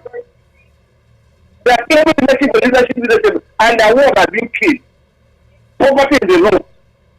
Out of school in the north. This is the north. Sickness in the north. Addition to the underage and soldiers killing themselves because they want to achieve work, put down one thing. When they get for you to get that power, they won't do anything to help their people. Buhari was there 8 years. Is he helping other people? Whether he started from the higher region for them to go and kill Nigeria. I don't know what's happening today. Those who will never leave Nigeria, look at the past 100% people. And those who will never leave Nigeria in Nigeria. And they're telling me that they said I was to go there to do what? All right, sir. Thank you very much. Thank you for calling. 08036929933. And the WhatsApp number is 0817-1756338. 0817-1756338. That is the WhatsApp number. Hello, good evening. How are you? Hello. All right, 08036929933. WhatsApp number is 0817-1756338. Turn off the volume of your radio. Hello? We've lost that connection. 08036929933. Hello, good evening. Hello, good evening, sir. Good evening, sir. Well done. How are you? Yeah. Fine, thank you. Mr. Kundayo, good evening, sir. Good evening, sir. Yes, yes. Chukwemeka, calling from Abarago. All right, Chukwemeka, please go ahead. Yes, sir. So I want to talk about the terror attack. Because more than almost, let's say, more than a month, they have been shouting, these people from even for Indian teams, every month they have been shouting that government should help them, the government should help them for the attack of this people. No command, they are not attacked there. They are not saying to get to that place. Now, even if you don't see they want to attack tomorrow, those soldiers will be there and they will attack and they will receive it. I think the government house, those people attack it. So the government will not find solution because they use the blood of the masses to enter position. Well, we surely get well. Thank you so much. Thank you for calling. I sincerely do appreciate. Very straight to the point. 08036929933. 08036929933. Hello, good evening. Esther, good evening. Good evening, sir. Good evening, Mr. Kundayo. Good evening, sir. Yeah, my name is Obu, the recording from Anowa. Okwodele, please go ahead. Yeah. Please, I want to ask a question. Does it mean that they cannot even bring all these our senators and House of Rep out and tell us to go anywhere they represent? We should go there. We'll just fix a day for me and them. Let us ask the questions if they represent us or if truly they are representing us or they represent their family. You're not representing the interests of Nigerians. Let us be sincere to ourselves. If those people are truly representing the interests of Nigerians, we will know. Bible said about their action. Those people are not representing us. They are just there for their own pocket. They are there for their own family. They are there for their own selfishness. How can you see something that will benefit Nigeria, millions of Nigerians, and you wave it out? You destroy it and you are telling us that you are representing us. Our Senate President, Speaker, everybody, what do we do to them? And 2027 is coming, which means they have already planned what they want to do. There's no need for us to go to a nation. And people will tell us, go and look for a PVC, go and look for this. Let me give you one instance. In my area, they are collecting PVC with 70,000. PVC and your this thing and your PVN. They write it and ask you to complete. So they know the truth and they don't want us to know. And they don't know that we have already know. So if the two people know they have Nigerians in mind, they have Nigerians and they love Nigerians. They love Nigeria, they call the country, Nigeria is their own country. They should not be useful. We are not happy with them. That's why Siapo have a opportunity to ask to this Nassau, who represents the nation where I come from. I will ask him question. Let him come out, I will ask him question. If you want to kill me, let him kill me. I was asking that question, let him kill me. I will die. It's not I die on the truth that me keeping quiet and things are going wrong. Things are not working, things are going wrong in Nigeria. Thank you. Thank you for calling. So if you're watching us on YouTube right now, okay, you're going to see the numbers of the House of Rep members on electoral reform. We put it there for you to actually get a grab of the numbers. You can call them and speak with them. Sometimes they have more than one number, but at least a lot of Nigerians can call and ask questions. Their numbers are out there. We have it on YouTube, so you can actually take a look at it, screen grab it if you have to, so you can actually call the House of Rep members on electoral reform. We can call them, and you can actually check for your constituency members. Their phone lines are actually on the internet. Just check for your House of Rep member. Unfortunately, a couple of Nigerians do not know the House of Rep member, the senator that represents them at the National Assembly. So that's another difficult thing. And all the time when they have complaints, they always call out the president or the governor. But you have House of Rep members for your constituency, and their numbers and pictures are on the internet. But for the electoral reform, based on what currently we're complaining about concerning the electoral reform, we have their numbers and their pictures. So actually, just if you're on YouTube, you'll see there. Thank you so much for your understanding and your, will I say, compliance with that. 08036929933. Hello, good evening. Can you turn down the volume of your radio, sir? I'm Esther, good evening. Good evening, sir. What's your name? Yamazi Sonny calling from Ojalaba. All right, Master Sonny, welcome. Please go ahead. I go to Mr. Kondayo. Good evening, Master. Good evening, sir. You're welcome, sir. Esther, I want to ask question. I know that is a military years in Nigeria. So, Mr. President now, Mr. President is a commander and chief of armies. Now, America comes in the old soldier come here now. What do you mean that is America is going to become the chief of a commander in one country? So let me, Mr. President, know what they come now. They can't make Nigeria, they can't say Nigeria 1 naira now. So if they are not capable to rule this country, let us know. They go in the examination, you don't come out for the examination again. Now they don't bring another examination again for Nigeria. Please, let the Nigeria wise you. Thank you for a good job, my sister. Thank you so much, sir. God bless you. Thank you for calling. 08036929933. 08036929933. The WhatsApp number is 0817175638. Hello, good evening. Good evening, my sister. How are you, sir? Welcome. I'm fine. Oh, I'm fine. I'm happy to hear your voice today, sir. Thank you, sir. What's your name? I'm so happy. Ayawale Kande Hussein. Ayawale Kande Hussein. I know you. It's been a while. You sent more messages. I'm so happy to hear your voice. I like. Thank you. My regards to our guests. God bless each and every one of us. Amen. Thank you, sir. Yeah, good evening, sir. My own major point to me, just like nobody do I will pay to this matter. I beg, just think that it's finished. It's just like when they saw this thing and the people in the morning. I usually made some points, and I'm sorry to use the language. I think in most cases we deceive ourselves in this country. We will say we want Nigeria, we want Nigeria. But hardly before you can see I'm a Yoruba man, and that's the truth of the matter. Hardly before you can see Yoruba man that will trust an Igbo man to the 100%. Likewise, I'm a Hausa man who trust an Yoruba man 100%. Hardly. Well, we might be feeling ourselves. We say we want Nigeria, we want Nigeria. Okay, now come to my own area in Kwara State. Every day. Killing. The other time they called what is it called? The governor. They say they want to dialogue with the man. No one responds. Okay, they call the local government. He said they should come. They give the appointment with time. The man said they can come at any time. They say, oh, they don't know any time. Give us time. They say they can come. They went there. At the end of the day, my sister, this man didn't show up. They called him nothing less than 40 times.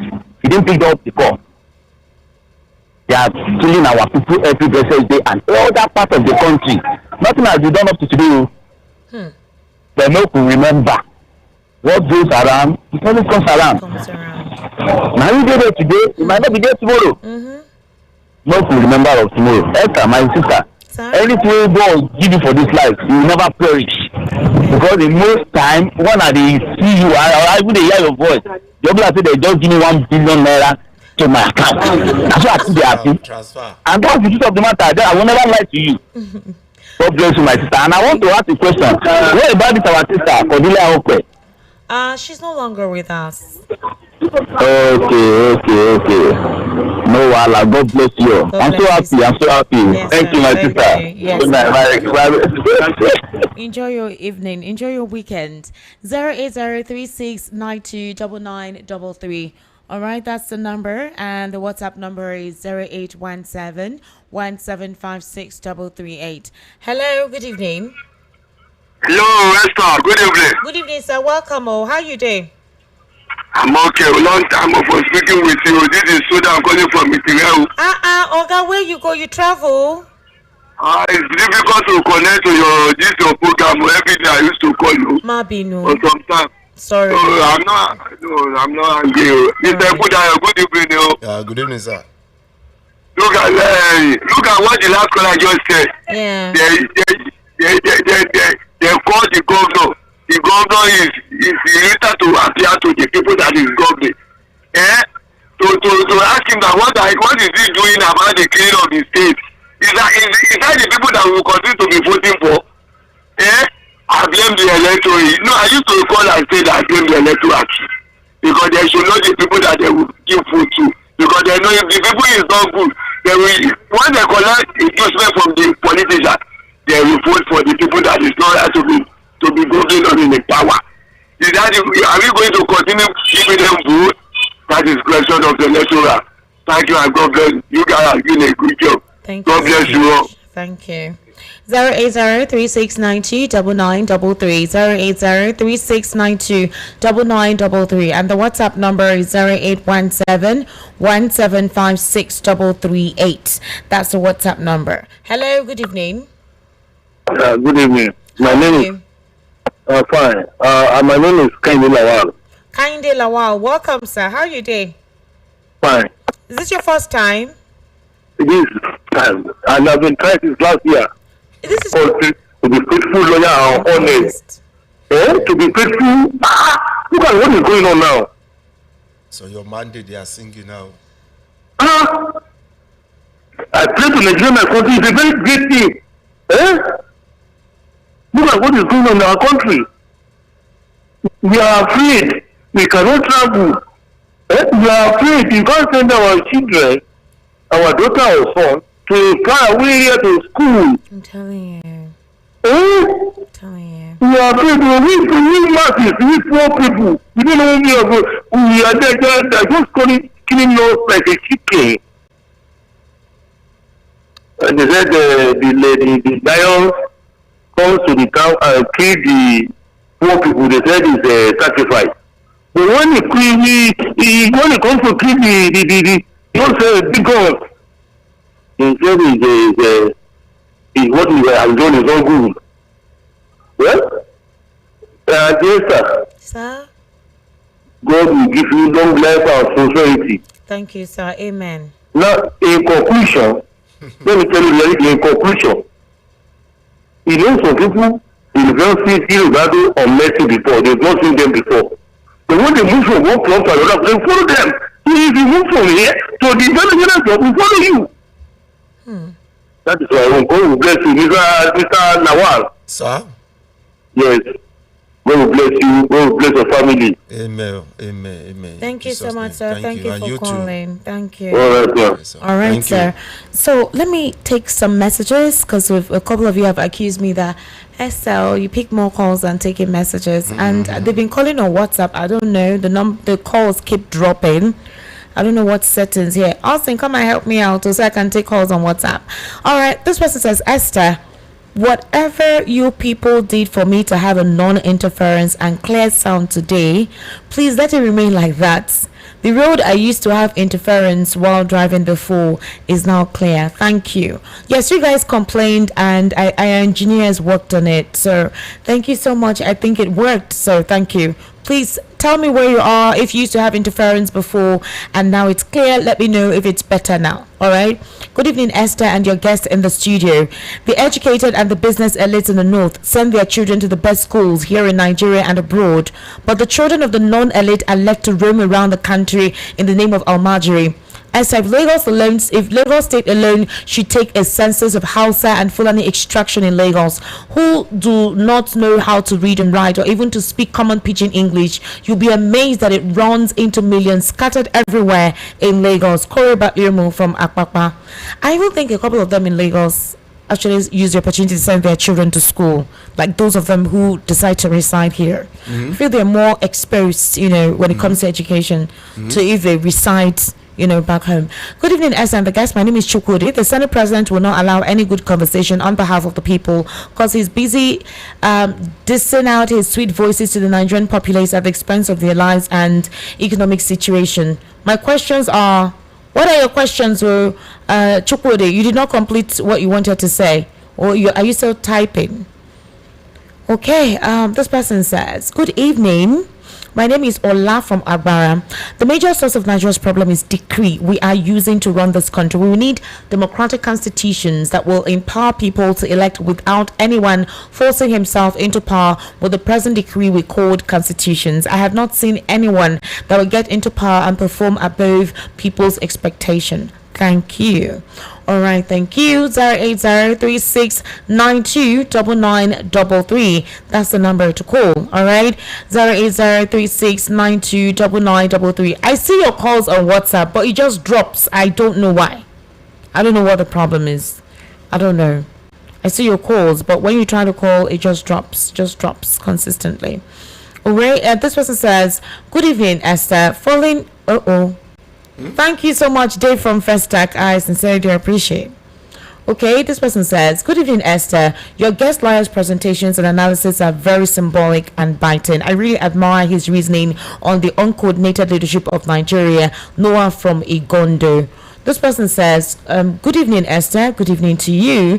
President Tinubu and APC told us that they're not ready for free and fair elections in 2027. Please, when did they tell you? The only solution for we Nigerians is Atiku and Obi in one ticket.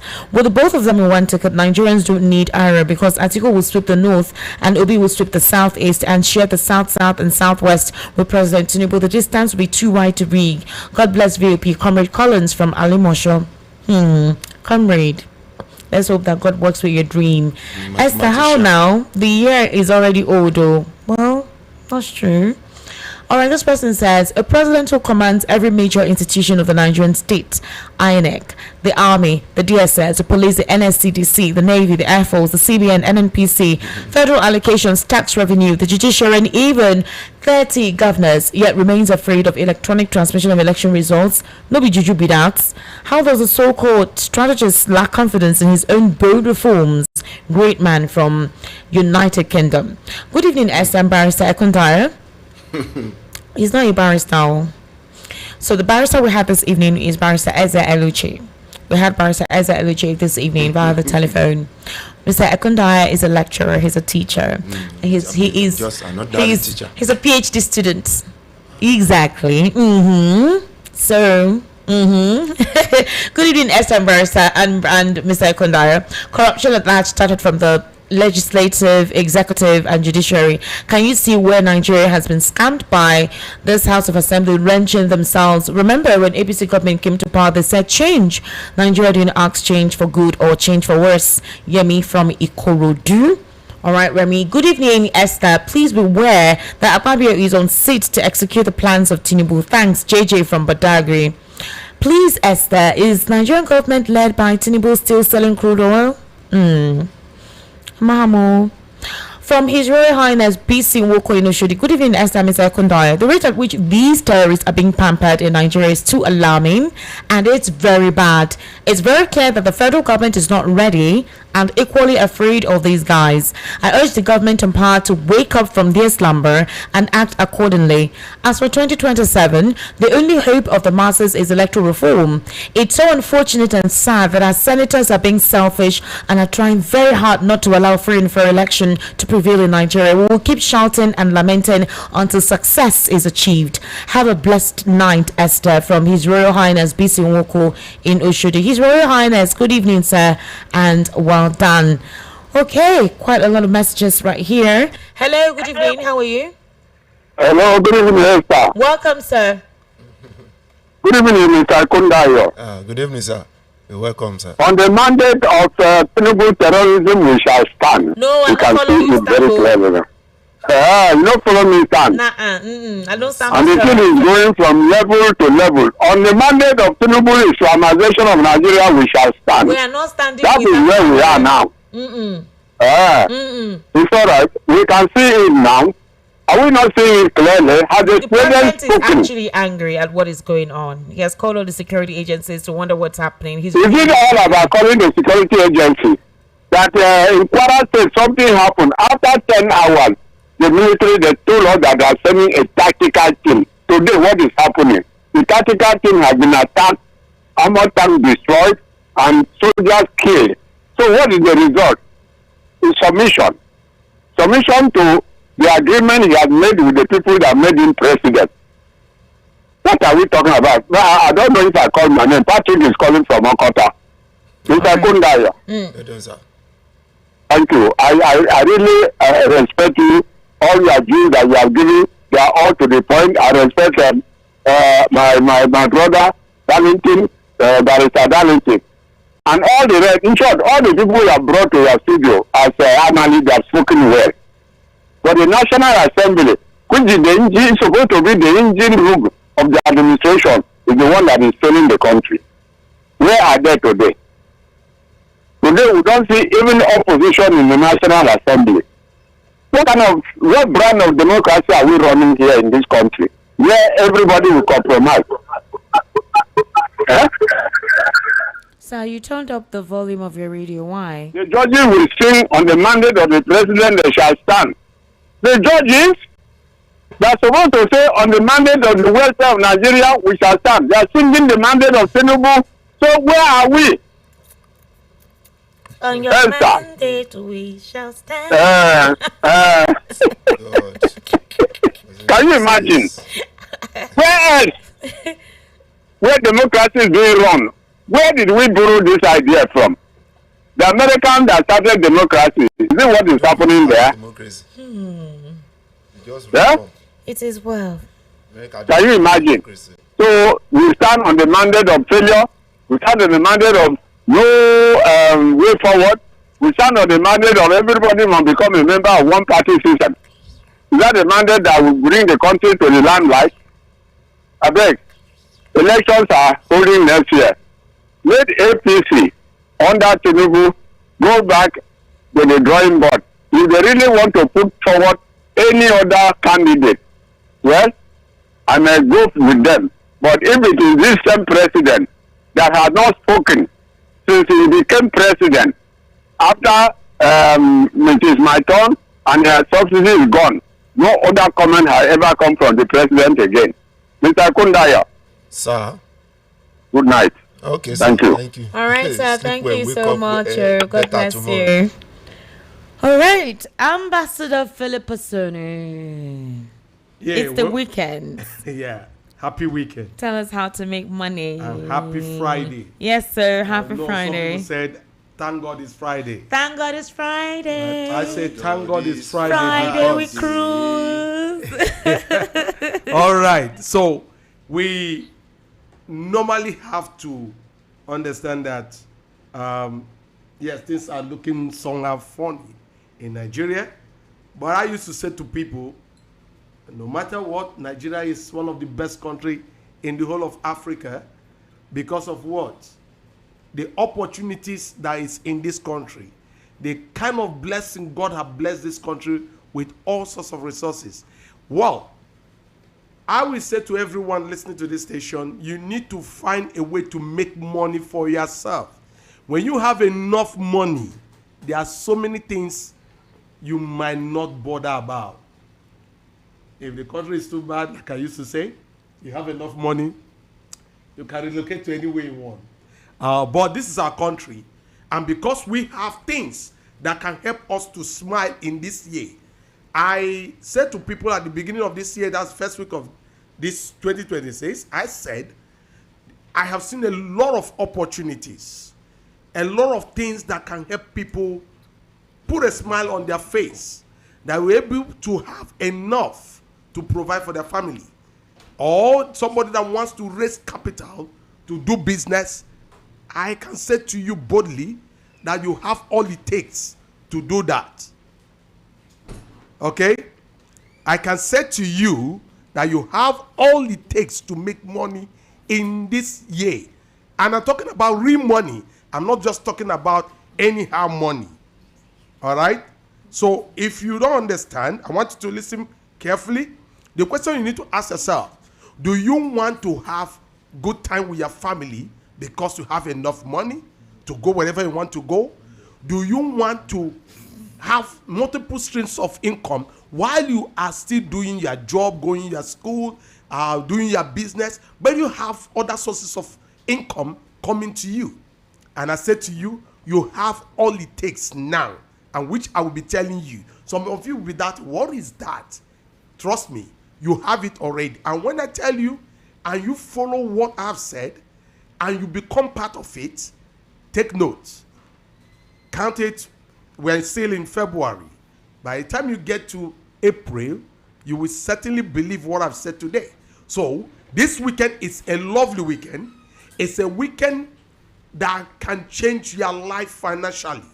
So, all road leads to Ikeja, because what we are getting at Ikeja on tomorrow, Saturday, is what we call an AI Business Summit and Training. AI Business Summit and Training. Now, many people don't know that there have been a lot of changes in this world that we live in. You know, when internet came out, many people were saying, what is this? We can't believe it. But today, internet has become part of our life. We can't do without it. Everybody, whether you know how to do it or you don't know how to do it, you have found yourself, knowingly or unknowingly, into it.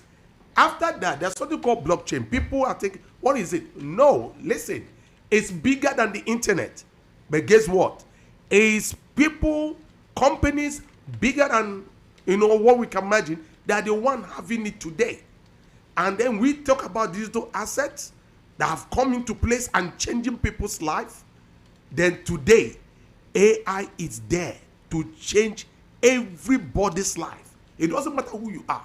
It doesn't matter what you have or what you want. If you want AI to change your life financially, you just need to key into what we want to do for this weekend. That's tomorrow, Saturday. All right? You might have got a program, but listen, sometimes opportunity comes but once. So you need to take advantage of what is happening or what will be happening tomorrow and be part of the program. Now, training is very, very free because that's our own contribution, to the masses, helping people to understand what is going on. So, the AI Business Summit and Training at Ikeja tomorrow, if you want to be part of it, you need to text to us to reserve your seat. It's very, very important that you do this. The number you need to text to us, just text us, yes, I'm interested, so that we can reserve your seat. We have 2 sessions tomorrow. One is exactly by 10 a.m. in the morning, no African time, and then in the afternoon by 1 p.m. second session. I repeat again, in the morning we have first session by 10 a.m. and in the afternoon by 1 p.m. for second session. You don't need to be late because we have gift for each one of these sessions. If you be there before time or exactly on time, the first 50 people that are turning up, they have a gift from the company. All right? And I want you to text to this number 091 23 98 00 60 091 23 98 00 60. Now, like I said, some will asking, okay, in the business side of it, is it also free? No, it's not free, but it's a business that anybody can afford to do because the minimum entry into the business is about 35,000, which I think most people can afford to, be part of this. But that does not end there. You can decide how much you want to put in after getting the training on the AI to help you to make more money in the financial market. You need to decide how much you want to go with. But I said the minimum you can start with is about 35,000. All right? You can decide that you want to put in $1 million, you want to put in 500,000, whichever amount. Remember, the more money you put into a business like this, be rest assured, is the more money you can make. Now, we are not saying in 6 months or in 3 months. We are talking month by month, week by week. You can be able to double up whatever you have put in a month as you follow up what happens in the financial market. Now, remember this. You don't need to be a tech guru. You don't need to be a computer analyst or whatever. You just need to be part of the training. They will hold you by the hand, show you what to do. After that, you get into the business. The business automatically will be run for you by the same AI that you have already learned. All you need to do is just, from time to time, just open your phone and check. And guess what?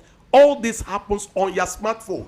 So when you are going to text to us tonight, don't text us from your, from your SMS, please. It's only WhatsApp. WhatsApp only. I repeat, you text only from your WhatsApp because we want to be sure that you have the smartphone and you will be able to go online as of tomorrow. So when you are coming, you also need to come with your smartphone and make sure you put in at least 2 gig data on it because we are going to go straight online. All right. So it doesn't matter whether a civil servant, like I used to say to people, it doesn't matter whether you are a company worker, a professional, a student, a housewife, as long as you need money, more money for yourself, even in this country that is too good for us today. So find a way to make money. Probably your own is to pay some bills or school fees, or you want to raise capital for yourself, or you want to have more money for yourself. Tomorrow is the D-Day that can make a massive change to your finances. So all road leads to Ikeja tomorrow. And I want you to text to this number. If you are interested to be there, you can let your brother, your sister, friends know. Give them this number. And you also text from your WhatsApp. Text to this number 091 23 98 00 091 23 98 0060.